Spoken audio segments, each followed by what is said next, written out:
Hello, everybody, and welcome to Torchlight Paranormal and this live stream of this live chat, I suppose, where we're going to be talking about all things to do with Torchlight Paranormal and everything to do with paranormal in general. It's just an opportunity for you guys to find out what's going to go on with Torchlight Paranormal as a whole. Find out about Torchlight Paranormal if you haven't been following along at all or know anything about the channel or about the group. Then I'll give a little bit of history, but we are going to wait to see if anyone else joins before we get started. We're just going to give a little bit of time. I just want to double check the audio on the stream, so just bear with me a sec. As a whole, find out about Torchlight Paranormal. Cool. We are doing this live because it's a nice opportunity for everybody to get involved and find out and get to kind of know each other as well. If the kind of fan base as well is there, then that's something which is kind of cool. So we'll just hang out just a few minutes just to see if anybody is going to be joining. You can obviously find out more about Torchlight Paranormal over on Instagram, and we don't have a proper website at the moment. We just have just Instagram at the moment. We're not on Facebook, but it's an opportunity, for people who want to share along and get involved, that sort of thing. So, but we might as well get started very shortly and go from there. So right, I'll start from the very beginning. How did I get into the paranormal is a question that I get asked quite frequently, and it's very, very simple. When I was at college back in 2007, which was an awful long time ago, I was doing a documentary. I did television production. I was doing a documentary on the ghost stories of Aberdeen, which is originally where I'm from. And in my research, I was doing research about the Aberdeen Toll Booth, about a school, and about just some of the general stories around. And in my research, I happened across a paranormal investigation team. Now, this was when paranormal investigation out in the public, if you like, was very new. It was very raw. The only time you were ever really seeing it was on Most Haunted and that sort of thing, and ghost hunters and that. So it hadn't really been a thing that people were doing. So it was very unique to find a group. And the group I found was a group called East of Scotland Paranormal. They were Aberdeen based. And I went along with an investigation with my partner Jess. We went along, and our first ever investigation was at the Aberdeen Central Library. And initially what I had asked them actually to do was do an interview for the documentary. And it conspired that we could never get our times together in order to do it. So we weren't really able to, get our times together, come up with a plan, that sort of thing. And then when I had to get the documentary finished. Unfortunately, I wasn't able to include or even get the interview. But then I was invited along to this investigation as a bit of a kind of. I think it would have been a bit more of a constellation. Is that the word? Constellation prize, if you like, to go along and do this investigation. And it'd been something I'd always wanted to do. I'd been on a couple of public events before that, but nothing major. So this was my first proper foray into paranormal investigating, and I absolutely fell in love with it. And excuse me if you can hear the meowing. It's my cat. He'll be wanting attention, no doubt. Yes, and it was my first kind of foray into it, and I absolutely loved it and absolutely fell in love with it.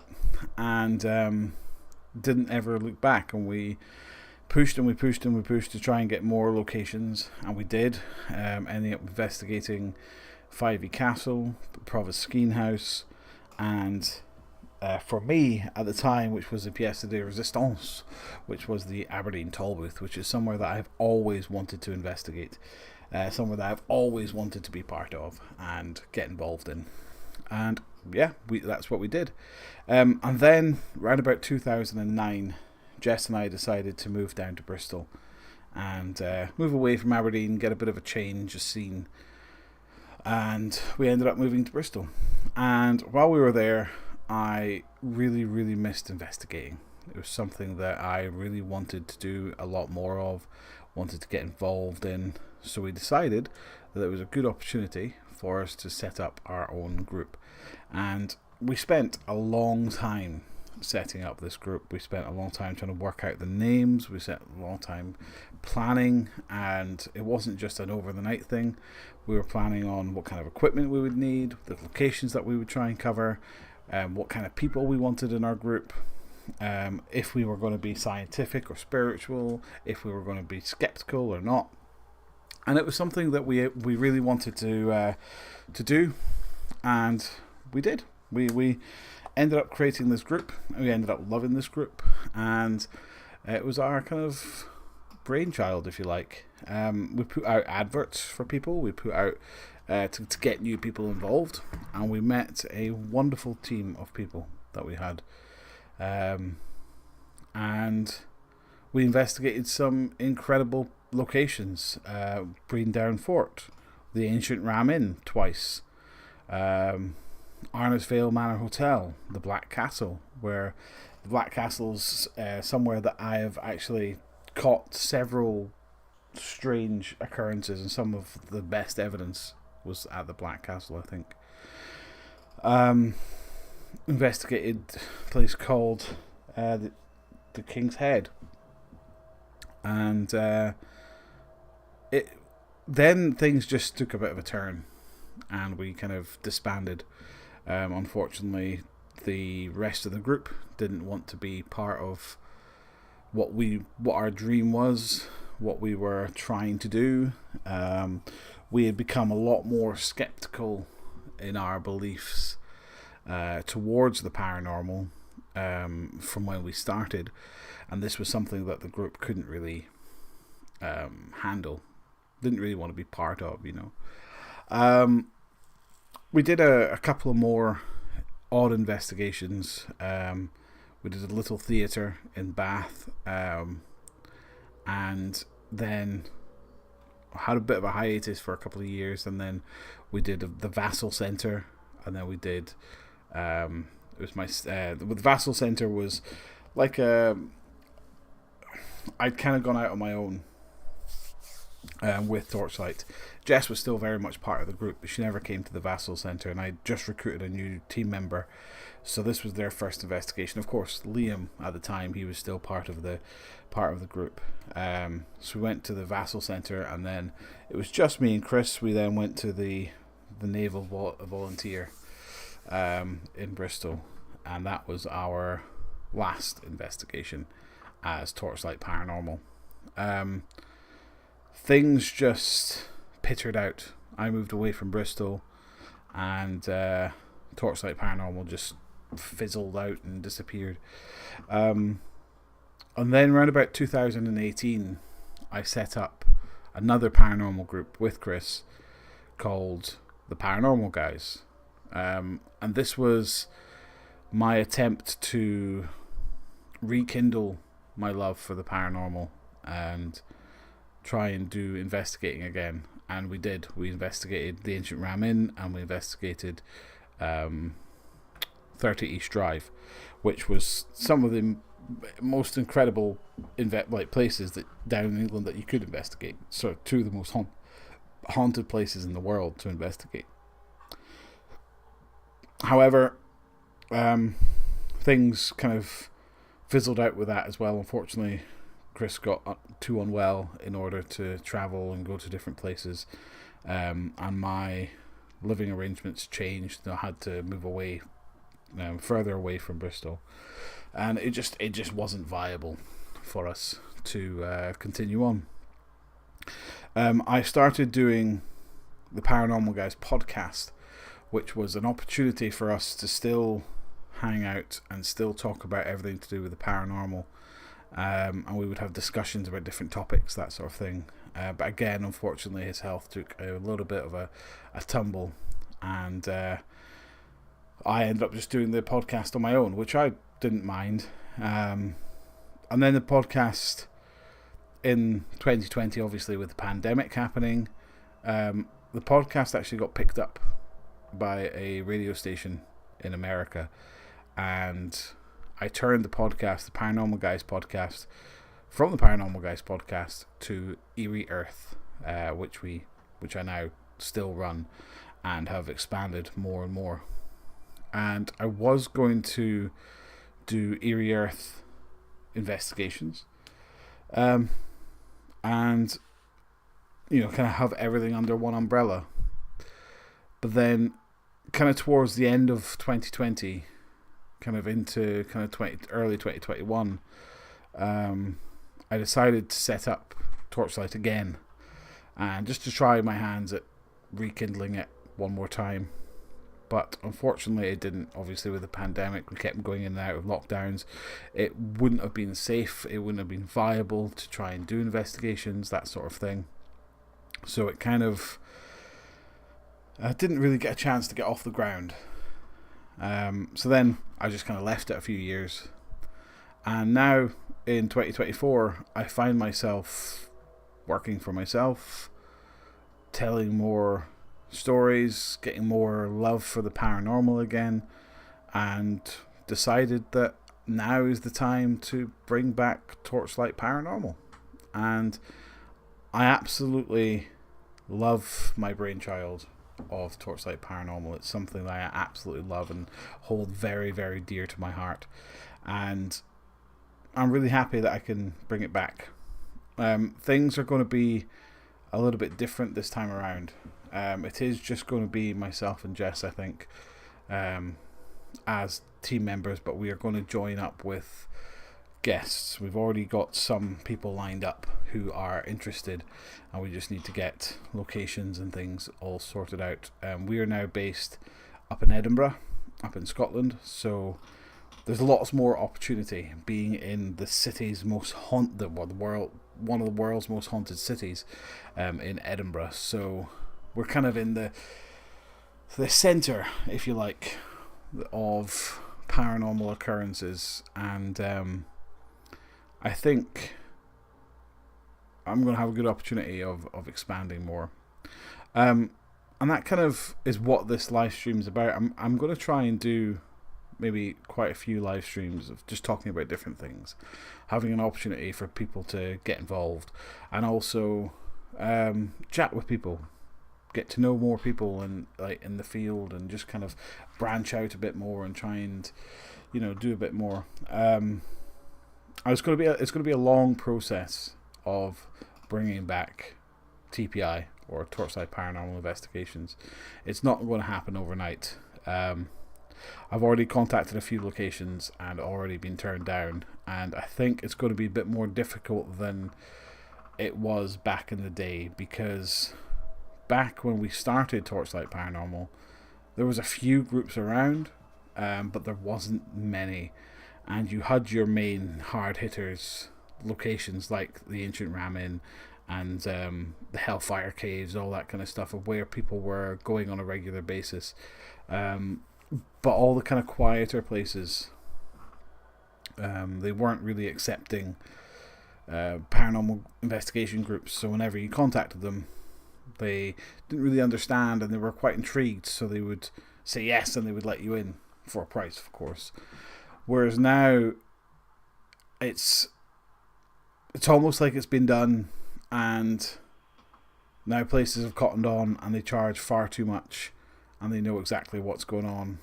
So it's a little bit harder in order to get into locations or try to convince locations to let you in, and you have to have a good sort of business business plan, if you like, to try and convince them. So it's going to take a wee while before we get our first investigation, I think. But I also need to build up equipment as well, because I've got my basic equipment, which I've always had, which I've had for 14, 15 years now, and I think it needs updating. So I need to get some new equipment, and the field has changed quite a bit now compared to what it was before.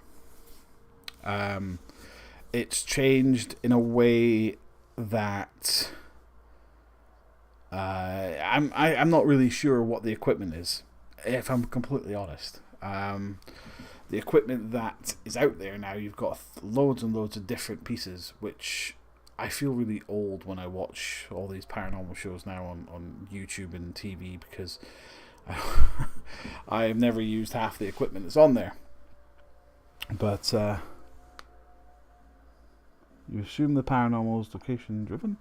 No, not at all. It just depends. Thank you very much for joining, by the way. I really appreciate it. I don't assume that the paranormal is location driven at all. The paranormal can be anywhere. Of course it can. But I think it's a very commercial thing now, to where locations know that they can get money. That's the thing. Yeah, of course the paranormal can be anywhere. You can go anywhere, and the idea being that spirits will be everywhere, and that you'll be able to contact them anywhere is very true. But I think I want to do everything legally. I want to do everything right. I don't want to go to abandoned places and sneak in like you see all the other YouTubers and stuff do, where they go to these abandoned houses and claim that the door was open in order to go in, and you are therefore breaking the law by either breaking and entering in order to get in, or doing anything like that. I want to do things properly. So when I can find locations that will allow investigators in, then I will go there, rather than going places where you're not really welcome. That also puts kind of bad name on investigators as well. I remember when I kind of was starting out, I contacted a website which was for urban explorers. This was when urban exploration was kind of just starting out, really, and becoming big. And when I contacted them to say, who did you contact in order to get into these buildings, because I'd really like to investigate it, they basically banned me from the website and said that they didn't want anyone asking permission to get into these places, because then they would close them up. And it's like, well, surely you should be asking for permission. You shouldn't just be breaking in. But that's the kind of law-abiding citizen in me, I suppose, is the way to look at it. But yeah, so that is kind of the plan with Torchlight. Seems a lot more about marketing and creating hype. Get okay to be there and then pretend you're breaking in. Well, this is very true. A lot of the urban explorers and stuff that you see on YouTube and things like that will claim that they found a way in, or they've managed to convince security to allow them in. But then, I don't know, it seems all a little bit sus to me. These places are boarded up, and somehow they manage to find the one window that is open. That doesn't sit right with me. Either they've got permission and they make out that they've broken in, like you say, or they have actually genuinely broken in and are just lying about the fact that they've broken in. And it's not good for anybody. It's not good for the location, because if it's a location that's then going to be online and loads of people are then going there and going to damage it. It's not good because you never know who might be there, so you don't know what you're walking in on. You don't know if there's going to be people hanging around, which could be causing problems, and you don't know how safe it is. If I can get permission to go somewhere, then at least then people know that you're there. You know that you're meant to be there, so if something negative was to happen, something bad was to happen, then at least you then got the cover of going, I'm actually meant to be here. So I've not done an abandoned location, and I would absolutely love to, but I'd like to do it properly and safely and legally. But obviously that's not to say that I can't go anywhere that's maybe the forests, or you see all these kind of ruins of castles and things like that people go to that are public access, so you can just head to. I'm more than happy to do that, but it takes some planning rather than just going, right, where are we going to go today? I'm not in the position of where I can just go, right, let's just stop what I'm doing today and just go out and find somewhere. I'd much rather be able to do things properly. So like I say, it will take a wee while to get back up and running, but once we're back up and running, we'll be doing kind of videos like we've done in the past, of where we'll be doing kind of investigation videos, behind the scenes videos. I'm wanting to make sure that I can get some good quality stuff out and not just fire loads of crap out, if you've been a follower of Torchlight for a while, or a subscriber, you'll notice that the videos that are on the channel have now all been taken off. They're still there, they're just private now, just so then I can focus on the new generation of Torchlight, rather than having all those videos which are 14-15 years old, which haven't aged well. I've watched a couple of them over the past couple of weeks just to get an idea of where Torchlight started and that sort of thing, so I can get into the right frame of mind. And the quality of the videos is not great, to be honest. What equipment do you have, or are you collecting? Currently, at the moment, I literally have a K2 meter and a night vision camera. That's it. Like I just said, I had built up equipment since 2010, and when I stopped doing investigating, all that equipment fell into disrepair and got old. I might have some motion detectors and that sort of thing, but I would like to get, the REM pod. I'd like to get the music box. I'd like to get a grid. I'd like to get a spirit box, this sort of thing. Now, that's not to say that I believe in using that stuff. It's not to say that I would be using it religiously to get evidence. It's just more because that's the kind of things that you would need to, you kind of should have on investigation, so that you can debunk them or you can use them. That is the aim. So so it'd be things like more K2s, spirit box, REM pod, not SLS because I don't believe in it, but excuse me, but things like that. I did have a haunted doll which I bought off eBay just purely to debunk it. It was like 20 quid, and it was I was going to keep that for investigation, but then I never ever did anything with it, so I just got rid of it. But it wasn't haunted because absolutely nothing happened with it. So I might look into getting something like that in order to take on investigation with us, so that we can then use it and then debunk it, that sort of thing. But it's a thing of, I have to think about what route I'm wanting to go down when I'm investigating now, because over the years, as I mentioned, I've become a lot more skeptical in terms of what I've been believing and what I've kind of been expecting to happen and all this kind of stuff. So I have to kind of take everything with a kind of pinch of salt, and whether or not I believe in the evidence and the equipment. Now, I watch a lot of these YouTubers and a lot of these TV shows who've got all this equipment, and it goes off all the time, and I'm like, yeah, there's rational explanations for it. What is your opinion on UFOs and UAPs, aka alien probes, and stuff like Skinwalker Ranch, etc.? I'll be completely honest, is I don't know enough about it to really have an opinion. Do I believe in UFOs? No. Do I believe that there's life out there that we don't know about? Yeah.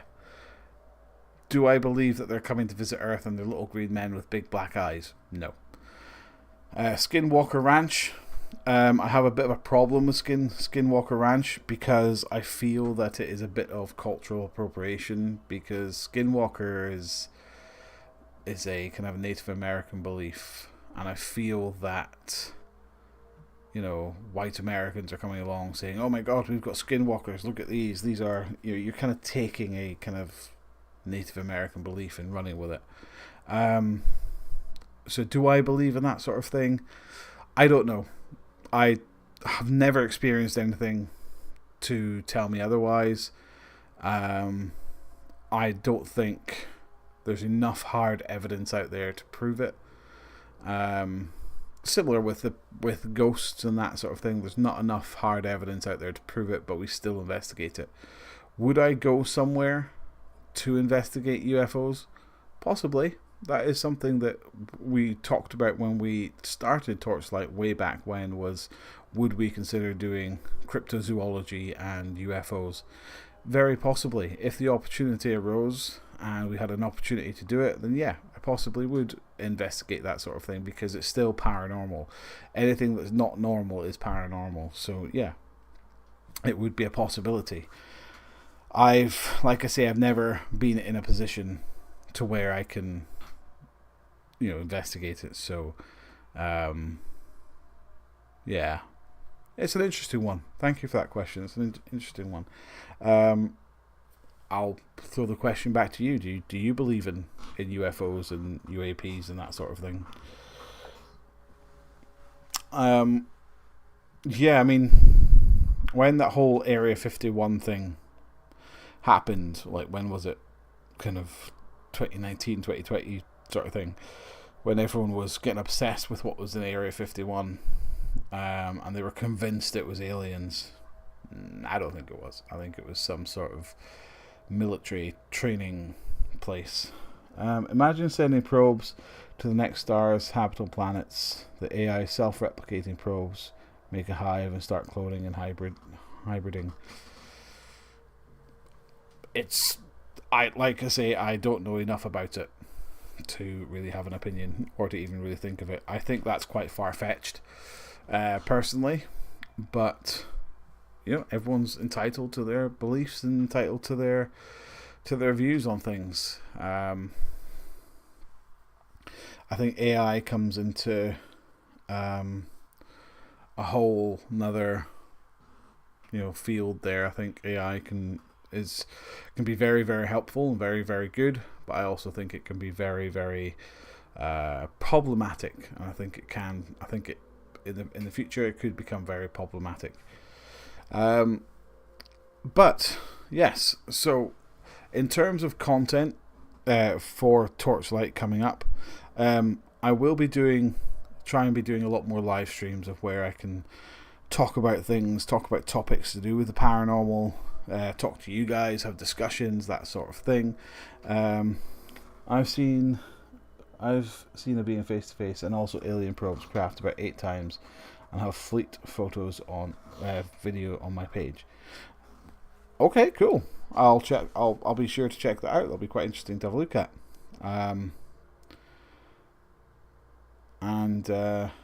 Yeah, cool. I'll certainly check that out. And like I say, if you believe that happened, then it happened. You know, who am I to say otherwise? So yes, I'm going to be doing more live streams. And then, like I say, when we do investigations, there'll be lots of content going around with that investigations, behind the scenes videos, videos about the investigation itself. I am kind of toying with the mind of maybe doing like a Torchlight podcast of where I talk about everything to do with the paranormal that's separate from my Eerie Earth one. But that is something which I'm playing with at the moment. But I think for the time being, it's going to be things like getting equipment together, getting a small team of guests and stuff together, and location hunting right now. I may work on a website to get things up and going. But until then I think the main thing to get going is to get all this stuff off the ground. And I'm really looking forward to where it's going to go, and I really hope that I can have a following of people that will join along and get involved. And if we do get more and more people, then I will set up a thing like a Patreon, where you can help support it, and I'll create new content, maybe show off evidence that wasn't caught during investigation. What I also might do is do some videos of where I look back on old investigations and reassess the evidence that was caught during those investigations. I think that would be a quite interesting thing to do. But you can follow me on Instagram, where I post I'll be posting reels and stuff about the paranormal and about evidence and all this kind of stuff. And then also you can follow me on Eerie Earth as well. If you want to check out my podcast, it's on Spotify, Eerie Earth podcast. And then, like I say, I may even set up one for Torchlight Paranormal. But yeah, I think that is going to be it for this live stream tonight, guys. I think what we'll do, I've talked about Torchlight, I've talked about what I want to get from it, and that's really about it. But I think we will leave it there. So thank you so much for joining. I really hope you enjoyed it. If you're catching this after the fact, then please leave a comment down below asking me any questions. I will be more than happy to answer them. And if you want to, like I say, follow me on social media, then you can do. And just keep up to date. Subscribe to the channel where you can. Support the channel where you can. Any support that can be given towards this newer venture would be very much appreciated. But until next time, guys, thank you very much for watching. Bye-bye.